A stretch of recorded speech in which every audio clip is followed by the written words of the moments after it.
7 தலைமுறைகள் 213 வருடங்கள் பாரம்பரியம் மிக்க கைராசியான சிவராஜ் சித்த வைத்தியசாலையின் இணை நிறுவனமான சேலம் ரிஷி ஹெல்த் கேர் பெண்களுக்கான குழந்தையின்மை மற்றும் கர்ப்பப்பை சம்பந்தப்பட்ட பிரச்சனைகளுக்கு சிறப்பான சிகிச்சையும் மற்றும் மகப்பேறு மருத்துவத்திற்கான சிறப்பு ஆலோசனையும் வழங்கப்படும். தொடர்புக்கு 9842742500. வெளியூர் பயணமா ரிசர்வேஷன் கிடைக்கலையா? படிக்கட்டு ஏறி இறங்க ரொம்ப சிரமமா இருக்கா? டிராப் டாக்ஸி புக் பண்ணுங்க. ஒரு வழி கட்டணம் மட்டுமே. டிராப் டாக்ஸி எங்கும் எப்போதும். சார் வணக்கம். இப்போ நமக்கு செய்திகள் வருது, KN நேரு அவர்கள் மீது வழக்கு பதியறதுக்கு நீதிமன்றம் உத்தரவிடவில்லை அப்படின்னு ஒரு தகவல். ஆனா இது ரெண்டும் இருக்கு இல்ல அப்படின்னு ஒரு கன்ஃபியூஸ்டா கிரே ஜோன்ல போயிட்டு இருக்கு. உண்மையா நீதிமன்றம் அப்படி ஒரு உத்தரவு போட்டதா? இதுல உண்மை நிலை என்ன சார்? அதாவது இதை பத்தி கொஞ்சம் விரிவா சொல்லணும். எஸ். KN நேரு MAWS ஓட மந்திரி, நகராட்சி நிர்வாகத்துறையோட மந்திரி. அந்த அமைச்சர் குறித்து ED சில தகவல்களை பெற்றது. அந்த அவர் வீட்டுல நடத்த ரைடில் கிடைத்த தகவல்களின் அடிப்படையில அந்த தகவல்களை பகிர்ந்து DGPக்கு பகிர்ந்து அது மேல நடவடிக்கை எடுங்க, கேஸ் வழக்கு பதிவு 3 கடிதங்களை அமலாக்கத்துறை அனுப்பியது. இதெல்லாம் பேப்பர்ல நம்ம பார்த்தோம். ஆனா அமலாக்கத்துறை அனுப்பிய ஆதாரங்களின் அடிப்படையில அவருக்கு ரிஜிஸ்டர் செய்யல, கேஸ் ரிஜிஸ்டர் செய்யலங்கிறதுனால ஒரு பொதுநல எண்ணத்தோடு விசில் ப்ளோயர்ங்கிறதுனால நாடாளுமன்ற உறுப்பினர் என்ற முறையில் நான் அந்த இதுல நீதிமன்றத்தை நாடி இதுல நீதிமன்றம் தலையிட்டு தமிழ்நாடு அரசே DGPக்கு உத்தரவு கொடுக்கணும், வழக்கு பதிவு செய்யணும்னு உத்தரவு கொடுக்கணும்னு போட்டோம். இந்த வழக்கு விசாரணைக்கு வருகிற போது தலைமை நீதிபதி அமர்வு என்ன சொல்லுச்சுன்னா, EDயை அழைத்து நீங்க என்ன லெட்டர் அனுப்புனீங்களோ அதை எங்களுக்கு கொஞ்சம் கொடுங்களேன் அப்படின்னு கேட்டாங்க. DGPக்கு அனுப்பிய விவரங்களை நீதிமன்றத்துக்கு ED அளித்தது. அதை படித்து பார்த்து திருப்தியாகி அவங்க ஒரு தீர்ப்பை கொடுத்தாங்க. அந்த தீர்ப்புல 51வது பேராகிராஃப்ல இருந்து 61 வரை அதுல சில விஷயங்களை சொல்லியிருக்காங்க. அந்த நீதிமன்ற தீர்ப்புல அதுல என்ன சொல்லியிருக்காங்கன்னா, சிட்டிங் மினிஸ்டர் அதாவது அமைச்சர் MAWS அதாவது மாஸ் அமைச்சர் மீதும் அவருடைய சகோதரர்கள் மீதும் கூறப்பட்ட குற்றச்சாட்டுகளின் அடிப்படையில் வழக்கை பதிவு செய்து விசாரணை நடத்தப்படணுங்கிறதா அந்த உத்தரவோட சாராம்சம். அது அந்த துறையோட அமைச்சர் நேருவா இல்லையா? நேரு அந்த மாசோட அமைச்சர் தானே, அப்படின்னா அவரை தானே குறிக்குது. இந்த சூழ்நிலையில அவங்க வழக்கு பதிவு செய்யலனோட நான் மீண்டும் நீதிமன்ற அவமதிப்பு வழக்கு தொடுத்தேன். இந்த சூழ்நிலையில அந்த வழக்கை தீர்ப்பு அளித்த நீதிபதி, தலைமை நீதிபதி மாற்றாகி சென்று விட்டார், வேறு நீதிபதி வந்து விட்டார்.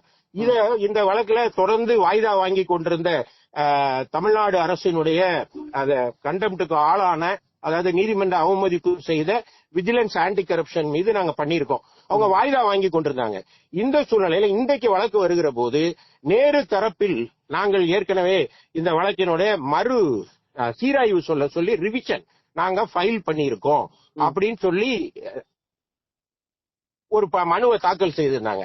அப்ப அவங்க சொல்ற வாதம் என்னன்னா, இது குறித்து எங்களுக்கு எந்த விஷயமும் தெரியாது, அதனால எனக்கு நோட்டீஸ் வழங்கப்பட்டிருக்கணும், ஆனா வழக்கு வழங்கப்படல, எனக்கு இந்த வழக்கு குறித்து எந்த விஷயங்களும் தெரிய வரல, இப்பதான் தெரிய வந்துச்சு, எனவே நான் ரிவிஷன் ஃபைல் பண்றேன்னு 3 மாசத்துக்கு பிறகு சொல்றாங்க.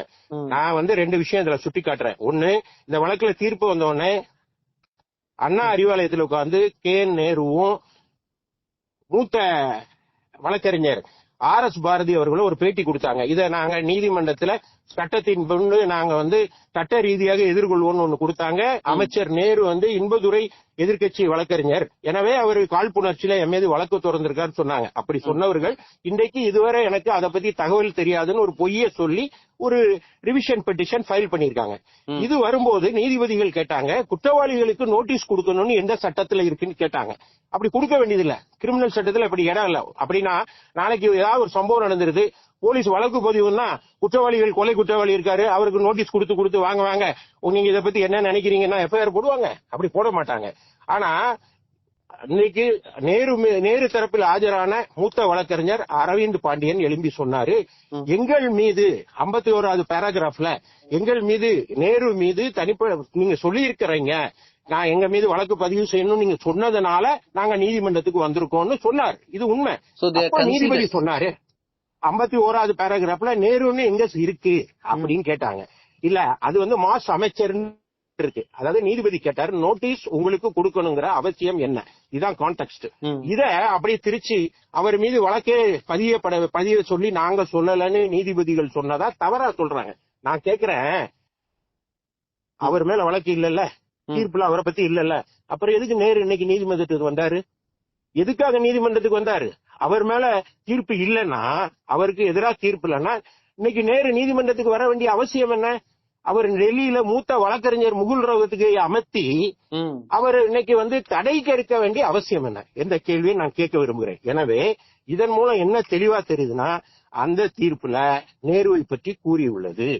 அந்த அரசு கொடுத்த, அதாவது அமலாக்கத்துறை கொடுத்த தகவல்கள் இல்ல, நேருவை குறித்தும் அவருடைய தம்பிகளை குறித்தும் இருப்பதாக நீதிமன்றம் நிறைவு கொண்டு அதன்படிதான் அந்த நோட்டீஸ கொடுத்துச்சு. ஆனா எப்பவும் ஒரு உத்தரவு போடும்போது உடனடியா நேருவை பிடிச்சு உள்ளாடன்னு எந்த நீதிமன்றமும் சொல்லாது. அவங்க அதுல கொடுக்கப்பட்ட தகவல்களின் அடிப்படையில் வழக்கை விசாரித்து, வழக்கு பதிவு செய்து விசாரித்து நடவடிக்கை எடுங்கிறது தான் நீதிமன்றம் சொல்லும். தனிப்பட்ட முறையில பேர் சொல்லி இவரை பிடிச்சு உள்ள போடு, அவரு மேல கேச போடுன்னு எந்த நீதிமன்றங்களும் சொல்லாது.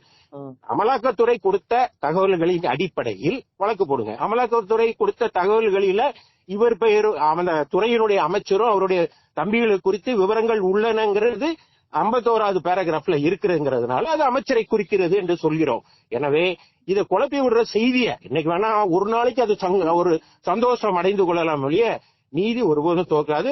நீதிமன்றத்தில் நடந்த விஷயங்களும் அதுவல்ல.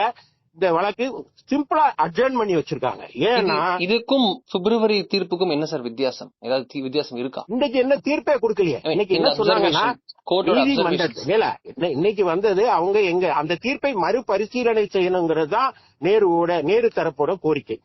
எதுக்கு அவர் கேட்கிறாரு? அவரை பத்தி தான் ஒன்னும் சொல்லலன்னு செய்தி வருத. உங்க கூற்றுப்படி அப்படி ஒண்ணுமே அவர் மேல நீதிமன்றம் சொல்லணும்னா அவர் எதுக்கு மறுபரிசீலனை சொல்ல போறாரு? அவர் மேல அந்த தீர்ப்பு இருக்கிறதுனாலதான் அவர் நீதிமன்றத்துக்கு ஓடி வந்தாரு.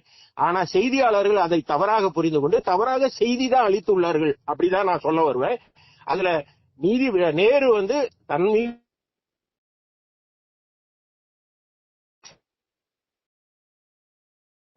கேட்கல, அதனால என் தரப்பை கேளுங்கள்.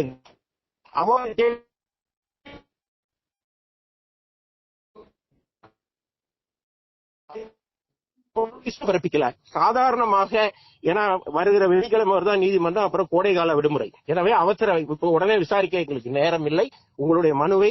எனவே இந்த மனுவை நான் தள்ளி வைக்கிறேன், கோடைகால விடுமுறைக்கு பிறகு இது விசாரிக்கப்படும் சொல்லியிருக்காரு. இதுல இருந்து என்ன தெரியுதுன்னா, நீதிமன்றம் நேரு மீது விதித்த தீர்ப்பு அப்படியே இருக்கிறது. அந்த தீர்ப்பை அமல்படுத்தாத தமிழக அரசினுடைய விஜிலன்ஸ் ஆன்டி கரப்ஷன் மீதான கண்டெம்ட், நீதிமன்ற அவமதிப்பு வழக்கம் அப்படியே இருக்கிறது.